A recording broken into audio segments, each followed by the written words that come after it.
I know I'm late to the party. I'm sorry. I had something urgent yesterday. I couldn't get this video out there, but I still wanted to make this video, and I'm going to be combining two topics in this video. We're going to start with the metal cooler stuff, and then we're going to go into quest mode and check out the new stages.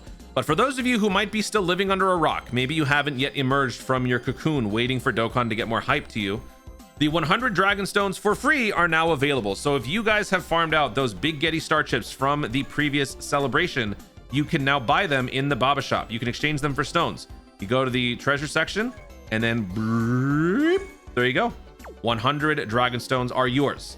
Now this PSA is meant for those of you who were a part of the celebration last month. I was gonna say last year, but I'm sure there's a lot of people watching wondering, what the how do I get those stones? Well, unfortunately, you don't.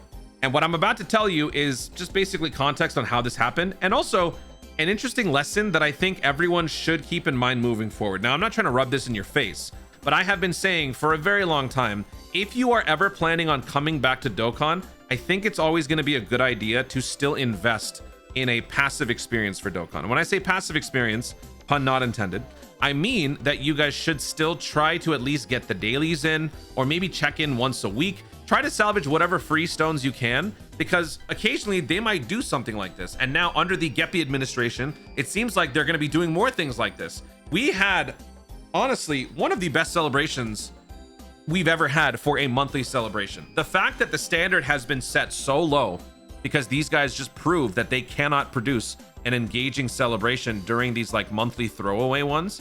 They blew our minds with what they did in this one. The Metal Cooler Part 1, the Turles Part 2, in hindsight, was one of the best celebrations in recent memory. We got over 600 stones across both parts. We had engaging content that would be repeating in value daily. Yeah, there wasn't ultimately stuff, like it wasn't chock full of stuff where you're like 24/7 grinding, but relative to monthly celebrations, it was way better. It was like a special celebration. There were free tickets everywhere for Turles. There were only a few for the Metal Cooler. The character quality, the character design was great for both of them, both releases. The banner unit was great. The EZAs have been great. I mean, it was just a good celebration compared to what we've come to expect. And the standard has shifted. It is moving in the direction where characters coming out of these random celebrations are looking to be better. We have been seeing a few of these well-designed character releases as of late, which makes it more difficult for people to skip. I remember we talked about this from one of the comments that I had on one of my videos. We talked about this. This is, the wins, they are a changing. And it's for the better, because the better characters, the more well-designed characters there are, the harder the choices for players to maybe skip, maybe throw a couple of summons in, whatever the case may be. But that's a good problem, because the game shouldn't suck when it's during the off season. Like, there shouldn't be an off season. Every celebration should be good.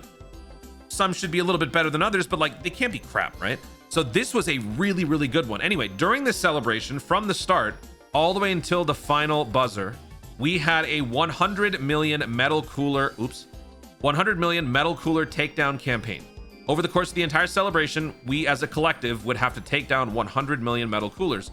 Early on, it seemed pretty easy, right? Because there's going to be a lot of metal cooler clones everywhere. We thought there would be a lot of content to justify it, but we didn't reach the goal. We were not even close. And I'm part of the problem. I'm sure a lot of people are part of the problem. Given the track record of these celebrations, it just didn't seem compelling enough to me. And I also assumed that because Dokkan fudges the numbers all the time, they would just adjust the numbers accordingly and make it seem like we still reached the goal even if we didn't try.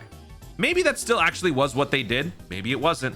But I will admit, I didn't care for it. A lot of people didn't care, which is why we underperformed majorly. Coming up on the last couple of days, we only just barely scrapped by, I think 70 or 80 million, to where we had about, it was 88 million by the end, 12 million left, and we had to clear it in basically like 6 hours. And that's when Geppy took matters into his own hands. I've got the whole stream, including my own gameplay in here. It was actually a very fun experience.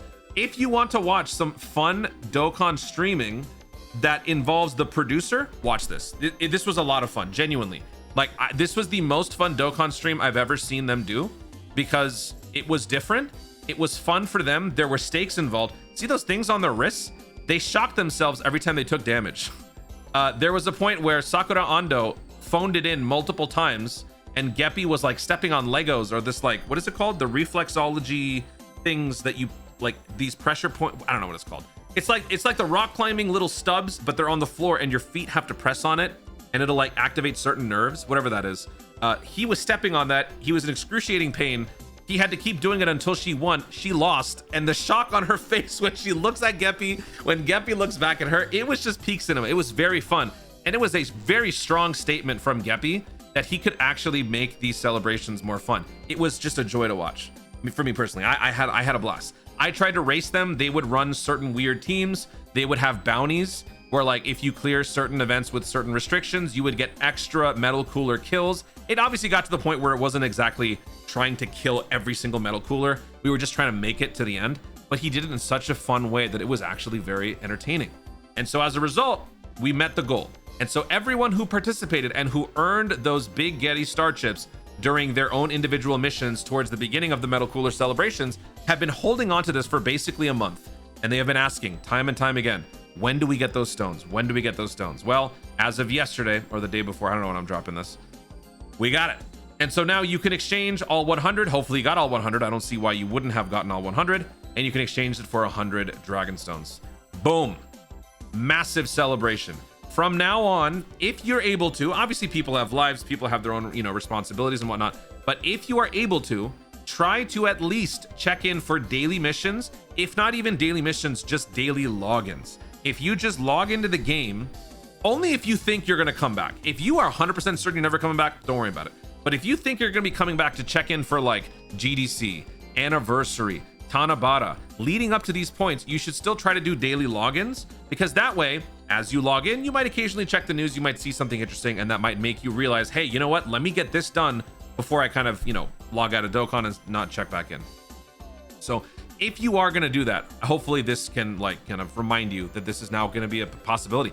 Geppy has blown the door wide open in terms of standards for character design, standards for celebration quality, standards for daily engaging content, streams. That we are moving in a very good direction, not only just with the characters themselves, but everything. And that's looking very good, especially with GDC coming up. Dokkan is going to be getting a massive second wind once we hit the new Dragon Ball, like the what are we calling it? Reimagining, whatever the hell, right? We got this, we got Moro. Dragon Ball is going to be back for a very long time, and Dokkan and Legends among the gaming world and Dragon Ball, they're all going to be coming back. So it's actually a very good thing that Geppy is kind of moving us in the right direction now. This is the perfect time to jump on board, because when things pop off over here, it's gonna be pretty spectacular. Anyway, that is enough glazing. We actually managed to do this for a full 8 minutes, but I still want to throw this little extra bit in the video. So I tried to record this yesterday myself very fast, but this was also early in the morning and I forgot to push record, and I did the quest runs. So I'm gonna run through the quest runs again, sort of in short summary. I will say there is potential in terms of blue gem grinding and green gem grinding, and we actually have a new potential best link level stage. Actually, not potential, it is the best. New best link level stage now in quest mode. It used to be 40-8. Where's my link leveling page? It was 40-8. So let me pull up that one. 40-8. Oh. Yeah, so here's this one. Let me pull up the other one. So 40. All right, so we go back to 42. 42-3. And then here's 40-8. Okay. So before this, it was 35-6. That was the one where you'd fight the Ginyu Force, 5 characters. If you don't have AoE characters, you've got single attack people. It's gonna take a while. The stamina or the rank XP gains were lower. The Zenny was lower. But then this came along where you only have to fight 3 targets, and you have a higher rank XP gain, higher Zenny yield. The link level rate is the same, automatically making this better than the Ginyu Force one. So this one, you slurped the throne from the Ginyu Force. But now we've got a newer one that essentially is a carbon copy. The only difference is that the XP gains are higher and the Zenny is higher, but you're still fighting 3 enemies. So I was looking at the stats here, 1.1 million, 1.1 million, 40,000. I mean, damage, nobody cares.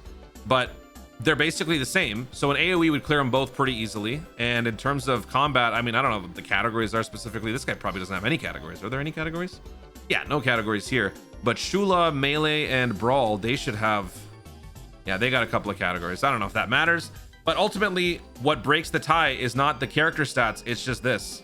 It's the user rank gain. It's the Zenny. So on 40-8, we have 76k Zenny and 46,000 gained rank. Here it's 48,000. And it's 81,000 Zenny. So this is now better. So the new link level champion for quest mode is no longer 40-8. It is in fact 42-3. You know what? I'll also put 40-8 just so I remember what the previous one was. I might forget this eventually. So let me remove this. These two are the best. They're pretty much the same, but actually this is better. It is 42-3, right? 42-3, yeah. So I hopefully someone does it because I don't really want to. But when I was running through these, the gem output on a couple of these are actually pretty good. I believe on this one I got 45 blue gems on the first run. This one I got, I think, 15. I don't remember what this one was because I was just fixated on the link leveling. And this one might also be pretty good. And this was actually one of the things that they brag about in the news update. It's easier to get incredible gems blue in stage 1 and green in stage 2. They've said that before where it's not actually true, but here they actually might be right for once. So if anyone is interested in testing this out, you might want to check and see. But just remember, the later the stage, when it comes to incredible gem grinding, this isn't like link leveling. Link leveling, you prioritize link level rates, which happens on the later stages. For gem grinding, you want to minimize stamina cost. And the later we go into quest mode, the stamina increases in terms of requirements. It's now at basically 30. So you have to also gauge like how many gems are you getting per X amount of stamina consumed. If it's not a better ratio than another stage that's older, then it's not better, it's worse. So do keep that in mind if anyone out there is interested in testing this out. If anyone knows of any other person either on Twitter, YouTube, who has tested this out and done the numbers, I know Misaka does stuff like this, but I haven't seen any posts from them yet. But if you guys have any information on this stuff, do let me know. Maybe DM me in Discord, let me know in the comments, and maybe we can do another video where we compare the actual data that someone collects. We can't do, like, we can't check probability tables in these stages, unfortunately. I've asked the data heads, it can't be done. The only way that we can definitively know which stages are the best would just be from empirical data collection. You got to do the dirty work yourself. The last time I did something like that, I made a video a couple years ago. I feel like that's still accurate. You guys want to know at that time what the best gem stage was? Go check out that video that I made. It's got Super Saiyan 4 Gogeta on the thumbnail. You can see what the numbers are there and maybe compare that to this one. And if this one beats that in terms of the ratio, in terms of the amount that you're getting per run, how much time it takes, then this would be better. But if it's not better than that video, then that'll tell you that this is not better. So try that out. But new best stage out there. So if you're interested in link leveling, keep that in mind. 42-3, 40-8. There is no inventory shop update for this one. I'm curious though, they are pushing quest very fast, right? Like this is now our third or fourth quest update in maybe what, 3 months? That's very uncharacteristic of what they've been doing in the past. And not to mention, we've got 2 new quest characters who have also dropped within a very short amount of time. One is destined to be an LR, one is destined to be a TUR. What is their goal here? Like what are they trying to do? Is there some sort of, you know, culmination point that they're planning to reach by GDC, perhaps by, I don't know, by the time Moro comes out? Like, is this some sort of like a backdoor pilot for Quest to somehow connect into Moro? I don't know. I'm very curious about that. If anyone has any weird tinfoil hat theories, do tell. Anyway, ramble over. 100 free stones, Quest stage update, very cool. And I'm out. Guys, thank you so much for watching. If you enjoyed the video, be sure to like down below. Let me know in the comments your thoughts on anything I mentioned in this video. Were you guys around for the Metal Cooler celebration, but admittedly did not participate simply out of expectation that the celebration would suck? Because you know what? I don't blame you. Dokkan's been doing that for a while, but once again, they trolled us in the most random fashion. Were you one of those people who did not gain those stones and miss out on this? Does this change your plans for future Dokkan engagement during the off-season celebrations? Right now we're in Tanabata, things are a little bit more exciting. They're gonna get spicier very soon, but maybe after anniversary, after GDC, when we get to those like monthly celebrations in November, what is your plan there? Are you actually going to engage, do some logins, or are you just gonna, you know, go cold turkey for a few months and then come back later? Let me know your thoughts in the comments down below. Also be sure to subscribe for more Dokkan content of the future and click the notification bell so that you let YouTube know you want to see more of our stuff. Do it. Thank you so much for watching. Stay tuned and remember to Dokkan responsibly.